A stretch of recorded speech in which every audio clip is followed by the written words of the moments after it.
Le thaï est une langue tonale. Cela veut dire que, en changeant le ton d'un mot, cela peut changer le sens du mot. Par exemple, en français, quand je dis tu manges, c'est une affirmation, ça veut dire que tu es en train de manger. Mais si je change le ton, que je dis tu manges, et là j'ai changé le ton et ça devient une question. Et bien en thaï, ça va changer le sens du mot. Il existe en tout 5 intonations. L'intonation normale, en thaï ça va s'appeler Siang Clang, c'est l'intonation normale. Ensuite il y a l'intonation basse qui tombe dans les graves, en thaï ça s'appelle Siang Ek. Ensuite il y a Siang To, c'est une intonation haute, c'est-à-dire dans les aigus, qui monte dans les aigus. Et ensuite les deux autres intonations sont des intonations cassées qui s'appellent Siang Chatawa, qui monte et qui redescend, qui commence par les graves et finit par les aigus. Et la dernière, Siang Tri, qui est aussi une intonation cassée, mais descendante, qui commence par les aigus et finit par les graves. Dans l'écriture thaï, nous allons rencontrer des marqueurs de tonalité. En thaï, cela s'appelle Wanayuk. Il se place comme un accent sur la lettre, sur la syllabe, et il y en a en tout 4.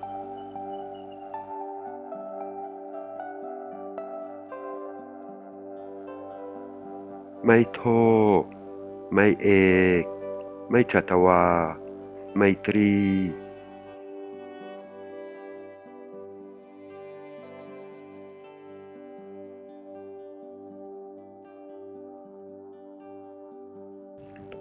Mai Tho indique une intonation haute, c'est-à-dire qui part dans les aigus, comme par exemple le mot Ran, magasin.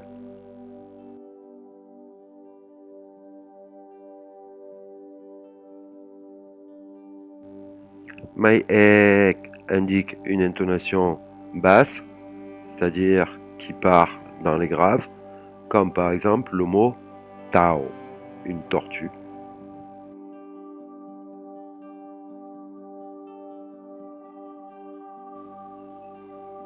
Mai Chatawa indique une intonation cassée ou montante qui commence par les graves, comme par exemple le mot Kuai Tiao, soupe de nouilles.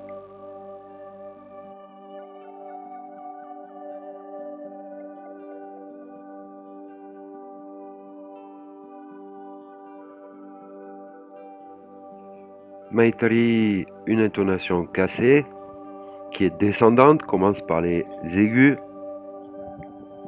comme par exemple le mot To, une table.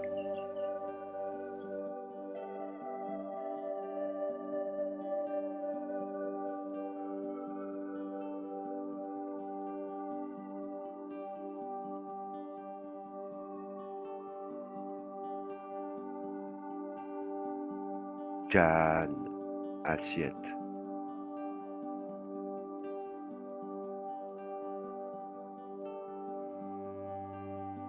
Ran, chaud.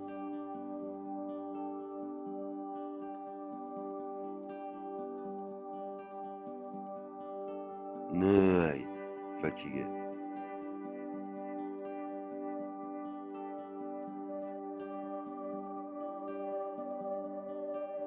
Nao, froid.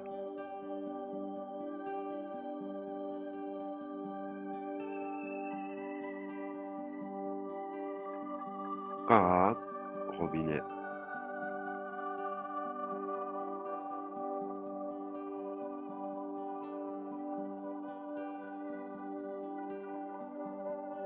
Pour résumer, ou presque, pour lire les tonalités en thaï, il suffit de regarder le marqueur de tonalité. Pas de marqueur de tonalité Siang Clang, ton moyen, ou marqueur de tonalité, la tonalité correspondante. Mais c'est plus compliqué que ça, il y a d'autres règles à appliquer. Je vais tout vous expliquer, restez bien jusqu'à la fin de la vidéo et vous allez découvrir ma méthode des codes couleurs. qui va vous permettre de lire les tonalités simplement en fonction de la couleur.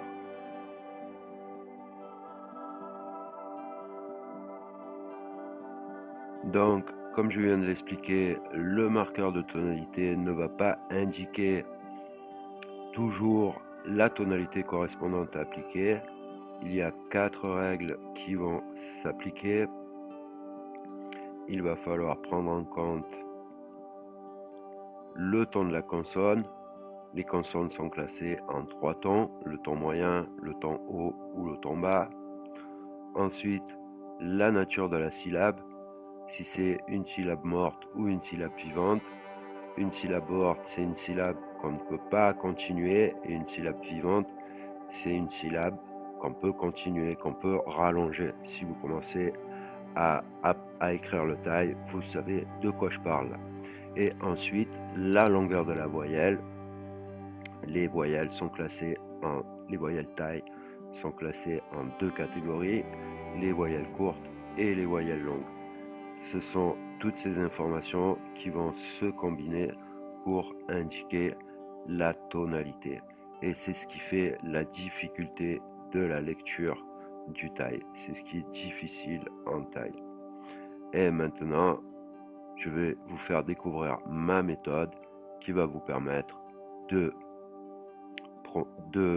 deviner la tonalité, de lire la tonalité avec une simple couleur.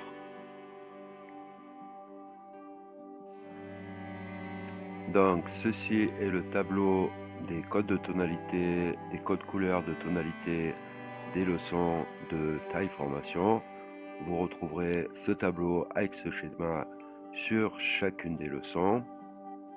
Tout de suite, nous allons découvrir ensemble sur une leçon de taille formation comment pratiquer le code couleur et lire les intonations en taille en suivant le code couleur.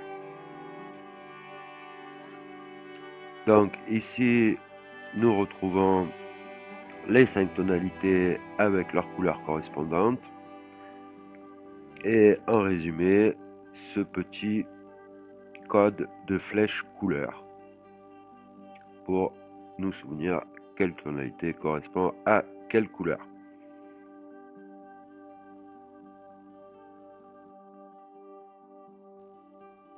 Ton moyen, kangkeng, pantalon.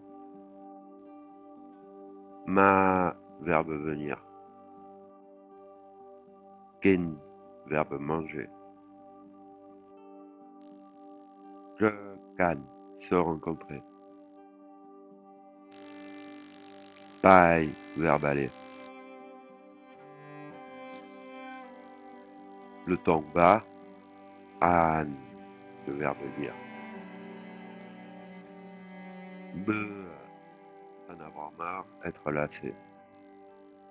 Me, fatigué. Yo, verbe être. Poe, être malade. Krao, les actualités. Le ton haut, ron, chaud. Krao, le riz. Krao, verbe entrer. Paille, panneau, affiche. Le ton montant est un ton cassé qui commence par les graves. Ma, le chien. Nao, le froid. Mou, le porc. Hom, parfumé, bonne odeur. Hai, disparaître. Le ton descendant, il est plus rare, on le verra surtout sur des mots d'interjection et moins souvent sur des mots communs. Premier mot, coq, robinet. Ma, cheval. Fa, le ciel. To, la table. Ainsi, sur une phrase complète, vous pouvez observer la couleur des différentes tonalités et écoutez la tonalité à la couleur correspondante. Chan, chop, kankeng, tuani. Et voilà, vous venez de découvrir ma méthode pour comprendre, entendre et maîtriser les tonalités en thaï. Ceci est un de mes supports, une de mes leçons que je fournis à tous mes élèves avec lesquels ils peuvent travailler au quotidien et ensuite on travaille ça ensemble et on passe à la leçon suivante du programme. Chaque leçon est fournie avec des exercices que l'élève pourra faire entre deux cours, comme par exemple cet exercice, faites-vous l'oreille. Ici, il faut écouter le mot et deviner dans quelle tonalité est prononcé ce mot. Pour cela, comme toutes mes leçons, si vous avez un ami natif thaï pour vous aider à lire les mots en thaï, c'est très bien. Si vous ne l'avez pas, c'est pas grave. Vous pouvez vous servir de l'outil Google Traduction, comme je l'explique dans mes vidéos et leçons précédentes. L'outil Google Traduction Thaï ne traduit pas toujours très bien, mais pour écouter et répéter, c'est des enregistrements natifs de Thaï. C'est un très bon outil pour s'entraîner à se faire l'oreille, à écouter et à répéter. Si vous voulez prendre des cours en ligne individuels avec moi ou commander une de mes leçons avec mon assistance par chat pour les corrections et les questions au sujet de la leçon, vous pouvez commander directement sur le site thaiformation.com ou alors m'envoyer un message à thaiformation@gmail.com. Vous pouvez également me poser vos questions en commentaire. Et si vous êtes encore là, c'est que vous avez regardé la vidéo en entier. Je vous en remercie énormément. Et même, je vais vous offrir un cadeau si vous répondez correctement à cette question. Regardez le mot numéro 5. Il se lit Hong. À votre avis, c'est quelle intonation? L'intonation moyenne, l'intonation basse, l'intonation haute, l'intonation montante ou la cinquième, l'intonation descendante. Mettez votre réponse dans les commentaires et je vous offre ce cours avec mon assistance. Sur chacune de mes leçons également, vous avez le code de prononciation qui est le résumé de la leçon 1, prononciation et intonation. Là, en thaï, nous avons les intonations, c'est ce que nous avons vu ensemble, mais aussi la prononciation qui est très importante pour se faire comprendre et comprendre à l'oral, et qui est d'ailleurs plus facile à maîtriser que les intonations. Si vous voulez vous procurer cette leçon, envoyez-moi un message ou commandez-la directement sur le site thaiformation.com. Vous pouvez également m'envoyer vos questions dans les commentaires. J'espère que cette leçon vous a plu et que je vous ai appris des choses. Si vous avez envie d'un thème en particulier, vous avez des questions ou d'une vidéo particulière, n'hésitez pas à me le faire savoir dans vos commentaires. À bientôt dans une prochaine leçon. En attendant, je vous dis prenez bien soin de vous. En thaï, ça se dit Dule Tuan Didi Nakrap.